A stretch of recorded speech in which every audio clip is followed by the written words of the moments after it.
मेरा नाम अजमल है। मैं एक डॉक्टर हूँ और हैदराबाद का रहने वाला हूँ। मुझे बड़े से बड़े अस्पताल में नौकरी मिल सकती थी, लेकिन मैं एक मोहल्ले में क्लिनिक बनाकर बैठ गया। मेरे नंबर भी सबसे ज्यादा थे और मेरी काबिलियत में कोई शक नहीं था। लेकिन मेरे साथ जिन लोगों ने एमबीबीएस किया था, उनका कहना था कि इतने अच्छे नंबर लेने के बावजूद, काबिलियत होने के बावजूद तुम्हें किसी बड़े अस्पताल ने नहीं लिया, तो तुम एक छोटे से मोहल्ले में क्लिनिक बनाकर बैठ गए, जहाँ पर ज्यादा लोग भी नहीं आते। मेरा क्लिनिक भी कोई ज्यादा अच्छा नहीं था, क्योंकि शुरू में मेरे पास जितने पैसे थे, मैंने उसी से ही सारी चीजें ली थी। मैंने सोचा था कि थोड़े पैसे कमा लूंगा तो फिर इसकी हालत बेहतर कर लूंगा। मेरे दोस्त हंसते थे कि ये 2 दिन में 10 मरीज भी चेक नहीं करता होगा, और हम तो एक दिन में ही 100 मरीज चेक करते हैं। और उनकी ये बात बिल्कुल सच थी। 20 से ज्यादा मरीज मेरे पास नहीं आते थे। 20 मरीज भी आ जाते तो मैं काफी खुश हो जाता था। दरअसल उसके पीछे एक वजह थी। मैं इंसानियत की खिदमत करना चाहता था, इसलिए नहीं कि मैं कोई बहुत अच्छा इंसान था। वैसे भी जो डॉक्टर बनता है, वो यही कहता है कि मैंने इंसानियत की खिदमत करनी है, लेकिन कुछ डॉक्टर्स के अंदर इंसानियत भी नहीं रहती। खैर, ये एक अलग मामला है। मेरी एक मंगेतर थी जो मुझसे बहुत मोहब्बत करती थी। वो मेरी कजन भी थी। हमारी मंगनी हो चुकी थी। मैं भी उससे बहुत प्यार करता था। लेकिन जब मैं डॉक्टर बन गया, तो मेरी माँ ने उसका रिश्ता ये कहकर ठुकरा दिया कि मेरा बेटा डॉक्टर बन गया है और आपकी बेटी ने तो मैट्रिक भी नहीं किया। वो दिल से मुझे चाहती थी।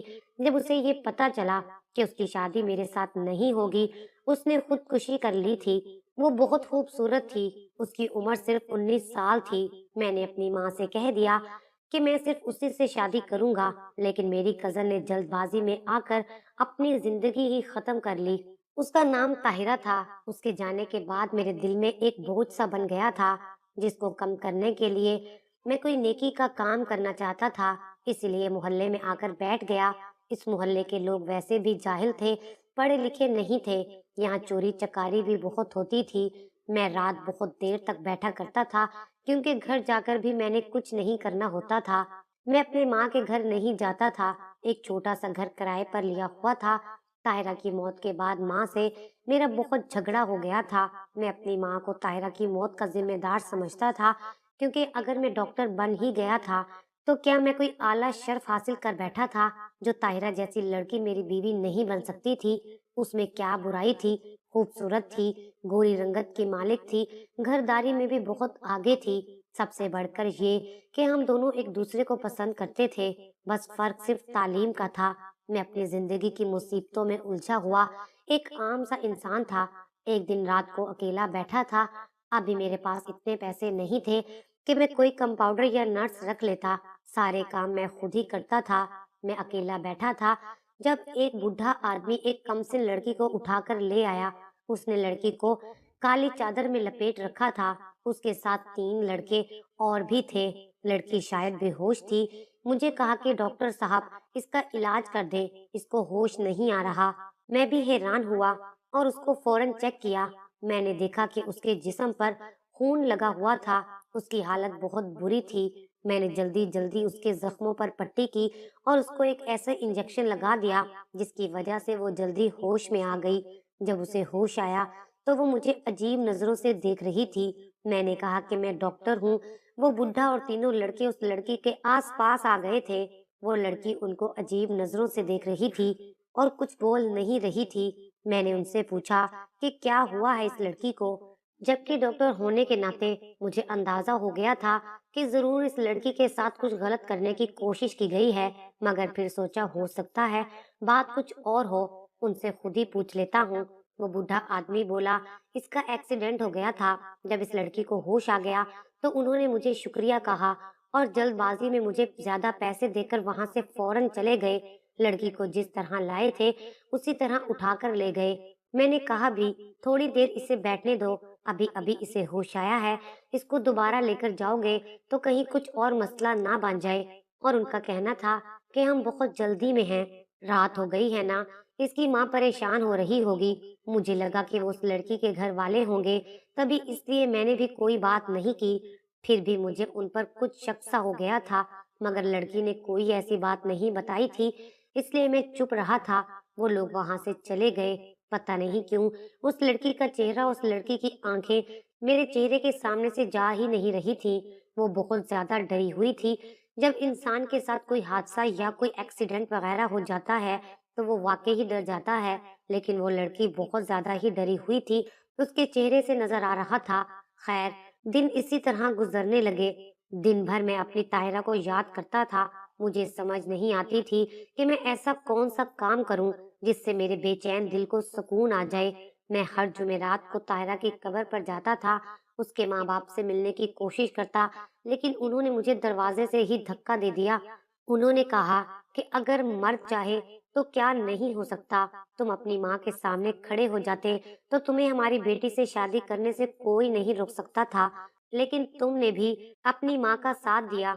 जबकि मैं उनको बार बार ये समझा कर थक गया था कि मैं उस वक्त अपनी माँ के इरादों से नावाकिफ था, और जब मुझे पता चला तब तक बहुत देर हो चुकी थी और उसके दूसरे दिन ही ताहिरा ने खुदकुशी कर ली थी। हम लोग कभी कभी फोन पर बात भी करते थे।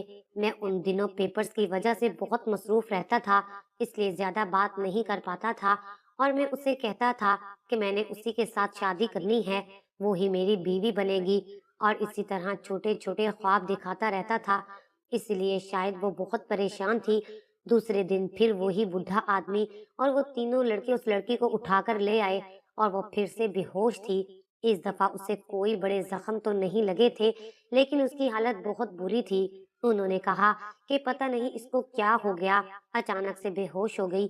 मैंने उसे फिर से इंजेक्शन वगैरह दिया और उसका थोड़ा बहुत इलाज किया। वो चारों मेरे सर पर खड़े थे और मेरे साथ कोई नर्स भी नहीं थी, इसलिए मुझे भी उनको ये नहीं कहना था कि आप बाहर चले जाएं। पता नहीं वो क्या सोचते कि हमें बाहर क्यों भेज रहा है। बड़े बड़े अस्पतालों में तो ऐसी बातों पर गौर नहीं किया जाता, लेकिन ऐसे छोटे मोहल्लों में लोग ऐसी बातों पर गौर करते हैं। इसलिए मुझे पता था कि इन लोगों की जहनियत थोड़ी अलग होती है, इसीलिए मैं उसी तरह से पेश आता था। लड़की को इस दफा तो होश ही नहीं आ रहा था। पता नहीं क्या हो गया था। मैंने कहा कि इसको क्या हुआ है। उन्होंने कहा कि बैठे बैठे अचानक बेहोश हो गई है। पुराने जख्म तो इसको लगे हुए थे। हमें लगा कि इसको बहुत दर्द हो रहा है। ये बहुत ज्यादा रो रही थी। हमने कहा कि तुम्हें डॉक्टर के पास ले जाते हैं। रास्ते में फिर से बेहोश हो गई। मैंने उसका थोड़ा बहुत इलाज किया और थोड़ी देर बाद उसे होश आ गया। मैंने उनको कहा कि थोड़ी देर इसको बैठने दो, इसकी तबीयत संभलने दो, लेकिन आज तो वो लोग बड़े परेशान नजर आ रहे थे। उन्होंने कहा कि नहीं, हम ऐसा नहीं कर सकते, इसकी माँ बहुत परेशान है। मैंने कहा कि माँ परेशान है तो ये लड़की भी तो ऐसी हालत में नहीं है, माँ को कहो कि थोड़ा सब्र से काम ले। उन्होंने कहा कि इसकी माँ खुद बहुत बीमार है, इतनी बीमार कि वो बिस्तर पे पड़ी है। ठीक होती तो उसको साथ ले आते, वो बड़ी बेचैन हो रही होगी, इसलिए हम इसे वापस ले जाते हैं। जाते जाते उस लड़की ने मुझे आज फिर अजीब नजरों से देखा। वो जाते जाते मुझे ही देख रही थी, लेकिन वो बुढ़ा उस लड़की को फिर से काली चादर में छुपाकर वहां से ले गया। मुझे ऐसे लगा जैसे वो मुझसे कोई बात करना चाहती थी, मुझे कुछ बताना चाहती थी। असल में मैं अपनी परेशानी को लेकर इतना परेशान था कि मुझे हर इंसान परेशान लग रहा था। ऐसा लगता था कि सारी दुनिया में सिर्फ दुख और मुसीबत है। यहाँ कोई किसी से प्यार नहीं करता। हर इंसान की जिंदगी में कोई न कोई मसला है, क्योंकि मेरी अपनी जिंदगी में इतना बड़ा मसला था। जब मोहब्बत होती है तो सारी जिंदगी हसीन लगने लगती है, सारी दुनिया खूबसूरत लगने लगती है। इसी तरह जब इंसान किसी मुसीबत में फंसता है तो उसे ये सारी दुनिया भी ऐसी ही लगने लगती है। वो समझता है कि सारे ही मुसीबत में हैं, सब कुछ बेजार है, कोई कुछ नहीं है। मेरे साथ भी यही कुछ हो रहा था।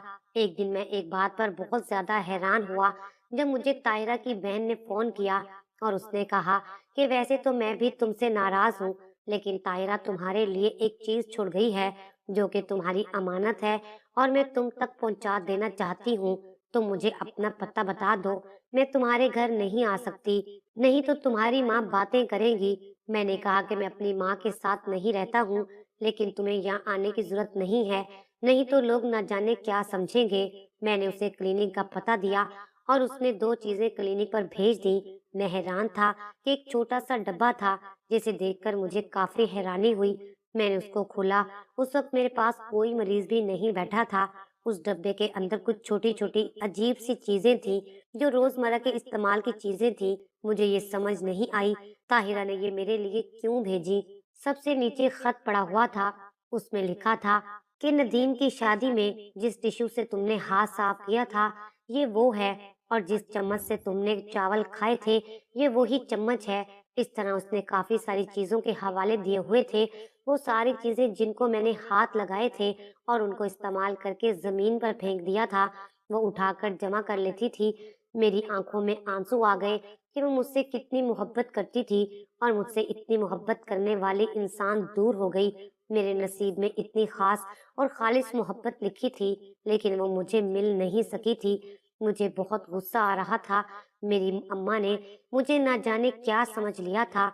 वो अब भी बार बार मुझे कहती थी, मैंने तुम्हारे लिए फलां की लड़की देखी है, जो डॉक्टर है, इंजीनियर है। लेकिन मैंने भी कसम खा ली थी, अब मैं अपनी माँ से मुकाबला करूंगा, और अगर मैं शादी करूंगा तो किसी गरीब लड़की से करूंगा, किसी यतीम लड़की से, ताकि मेरी माँ का गरूर तो टूटे। वैसे तो मेरी शादी का कोई इरादा नहीं था, लेकिन अगर मैं शादी करता तो मैंने सोच लिया था कि मैं किसी ऐसी लड़की से शादी करूंगा जो बहुत ज्यादा मजबूर होगी, यतीम होगी, जिसके पास देने के लिए कुछ नहीं होगा। उसे अपनी बीवी बनाऊंगा, चाहे वो अनपढ़ हो। मुझे इस बात से भी कोई फर्क नहीं पड़ेगा, वो एक डॉक्टर की बीवी कहलाएगी। शायद इस तरह मेरे टूटे हुए दिल को सुकून आ जाए, और मेरे अंदर जो खला पैदा हो गया था वो भी खत्म हो जाएगा। लेकिन फिलहाल मेरा किसी से भी शादी करने का कोई इरादा नहीं था। ये बात अपनी जगह थी। आज रात फिर वो बूढ़ा और तीनों लड़के उस लड़की को लेकर आ गए, और मुझे शक पड़ गया। मैंने कहा कि आप लोग जरा बाहर जाएं, तो उन्होंने कहा कि नहीं, हम बाहर नहीं जाएंगे, हम इधर ही रहेंगे। कहा कि मैं डॉक्टर हूँ, मुझे ज्यादा पता है, आप लोग बाहर जाके बैठ जाएं। लेकिन वो लोग उस लड़की को अकेला छोड़ना ही नहीं चाह रहे थे। बहुत ढीठ थे, मेरी बात का जवाब नहीं दे रहे थे। इस तरह से पेश आ रहे थे जैसे मैं कोई और जबान बोल रहा हूँ, जो उनको समझ ही नहीं आ रही हो। मैंने कहा कि बड़े अजीब लोग हैं। वो लड़की मेरी आंखों में देख रही थी। मैं उसका ब्लड प्रेशर चेक कर रहा था, बुखार चेक कर रहा था। वो बार बार मेरी आंखों में देख रही थी। अचानक उस बुढ़े ने उस लड़की को कहा कि नजरें नीची करके बैठ, पागल तो नहीं हो गई। मैंने कहा कि ये इतनी बीमार है और तुम इसे डांट रहे हो, तुम्हें फिक्र नहीं है इसकी। उसने कहा कि डॉक्टर साहब, आप हमारे जाती मामले में नहीं बोले, इसका इलाज करके इसको ठीक कर दें। ये बार बार बेहोश क्यों हो जाती है, फिर हमें मसला होता है। एक लड़के ने उसके कंधे पर हाथ रखा और बोला कि मतलब हम लोग परेशान हो जाते हैं। उसने अपनी बात बदल दी। इस दफा तो मुझे शक पड़ गया, और मैं उस लड़की से बात करना चाहता था, लेकिन उन लोगों ने मुझे बात ही नहीं करने दी। और मैंने इस बारे में पूछा तो मुझे बड़ा पछतावा हुआ। कहीं उस लड़की के साथ कुछ बुरा तो नहीं हो रहा था। मुझे उससे पूछना चाहिए था कि वो रोज बेहोश क्यों हो जाती है। और ये सब तो शक्ल से बिल्कुल भी मुझे अच्छे लोग नहीं लगते थे। अजीबो गरीब किस्म के औबाश और लापरवाह किस्म के लड़के थे, और बुढ़ा आदमी तो इंतहाई बदतमीज था। ऐसे लग रहे थे जो पूरा दिन चौक में खड़े रहते हैं और इधर उधर लड़कियों को देखते रहते हैं। लेकिन इस दफा मैंने सोच लिया कि अगर ये लोग इसे दोबारा लेकर आए तो मैं कुछ न कुछ जरूर करूंगा, और ऐसा ही हुआ। वो लोग उसे दोबारा ले आए। इस दफा उसकी हालत बहुत बुरी थी, उसे जख्म लगे हुए थे। मैंने कहा कि इसको क्या हुआ। उन्होंने कहा कि इसका एक्सीडेंट हो गया है, क्योंकि इसको चक्कर आते हैं। ये बाजार गई थी और रास्ते में बेहोश हो गई है, जबकि उस टाइम रात के 11 बजने वाले थे। ये कौन सा टाइम था कि वो बाजार गई होगी, और किस टाइम बेहोश हो गई, क्योंकि इस टाइम तो कोई बाजार नहीं जाता, बाजार बंद हो जाते हैं। यानी वो लोग साथ झूठ बोल रहे थे। मैंने कहा कि मुझे इसको चेक करना होगा और जख्म पर टांके लगाने होंगे। आप लोग यहीं पर बैठे, मैं डॉक्टर हूँ, मुझे ज्यादा बेहतर पता है।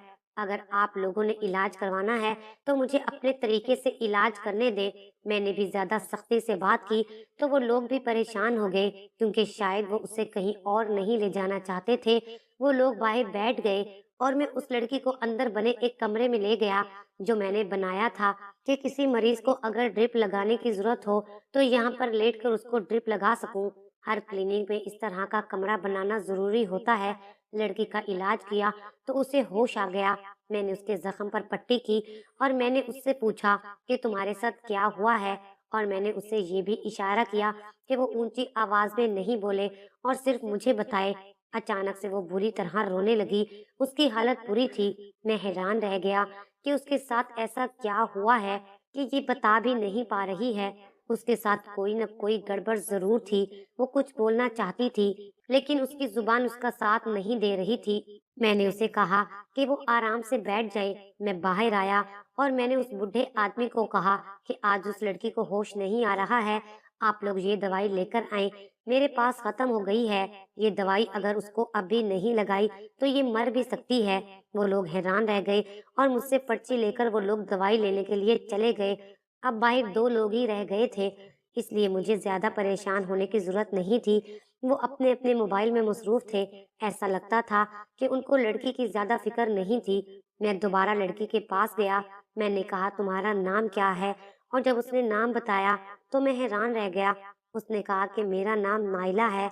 मैंने पूछा कि क्या हुआ है तुम्हारे साथ, क्या तुम्हारा एक्सीडेंट हुआ है? उसने कहा कि मेरा कोई एक्सीडेंट नहीं हुआ। मैंने कहा कि ये लोग तुम्हारे कौन लगते हैं? ये तो कहते हैं कि तुम उनकी जानने वाली हो। उसने कहा कि ये मेरे कुछ नहीं लगते हैं, ये तो बड़े गंदे लोग हैं। असल में मैं इन तीनों लड़कों के साथ कॉलेज में पढ़ती थी और ये मेरे पीछे पीछे रहते थे। ये मेरे साथ गलत काम करना चाहते थे, मगर मैं इस टाइप की लड़की नहीं थी और इसी वजह से गुस्सा होकर उन्होंने मुझ पर इल्जाम लगा दिया, मुझे बद किरदार साबित कर दिया। मेरे अपने साथ जैली फोटो बनवा कर मेरे बाप को दिखा दी। मेरा बाप सौतेला था। उसने मेरी एक ना सुनी और मुझे घर से बाहर निकाल दिया। मेरी माँ कुछ भी नहीं कर सकी, क्योंकि मेरे बाप ने कहा कि अगर तुमने भी इसके साथ जाना है तो तुझे तलाक दे दूंगा। मेरी माँ भी बेबस हो गई थी। वो बहुत अमीर आदमी था और मेरी माँ की उससे तीन बेटियां और भी थीं। मेरी माँ ने अपनी तीन बेटियों पर मुझे कुर्बान कर दिया और वो मेरे पीछे नहीं आई। इन लोगों ने मुझे पकड़ लिया और ये मुझे अपने साथ रखते हैं। उस बूढ़े ने मुझे अपने घर रखा हुआ है। इसके घर में कोई नहीं होता और फिर रात को ये तीनों लड़के भी आ जाते हैं। ये सारे मिलकर मेरी इज्जत लूटते हैं। मेरी इज्जत को दरिंदों की तरह नोच लेते हैं और जब मैं बुरी तरह बेहाल हो जाती हूँ तो मुझे उठाकर यहाँ ले आते हैं। मुझे डराया हुआ है कि मैं किसी को कुछ नहीं बताऊं, वरना ये लोग मुझे मार देंगे। जब मेरी हालत खराब होती है तो मुझे यहाँ ले आते हैं। अगर मैं मर गई तो इनकी अय्याशी खत्म हो जाएगी। वो लड़की फूट फूट कर रोने लगी। मेरा खून खोलने लगा था कि इतना जुल्म, इतनी दरिंदगी। वो कहने लगी, आप तो डॉक्टर हैं, आपको तो पता होगा, मुझे कोई ऐसा टीका लगा दे कि मैं मर जाऊं। मैंने उसे तसल्ली दी और कहा कि हिम्मत करें, मैं आपके साथ हूँ और फिलहाल आप बेहोशी का नाटक करें। मैंने उन लड़कों से कहा कि इसको होश नहीं आ रहा और दोबारा अंदर आकर पुलिस को कॉल कर दी। मेरा एक दोस्त पुलिस में था और वो फौरन आ गया और उस बूढ़े और लड़कों को पकड़ लिया।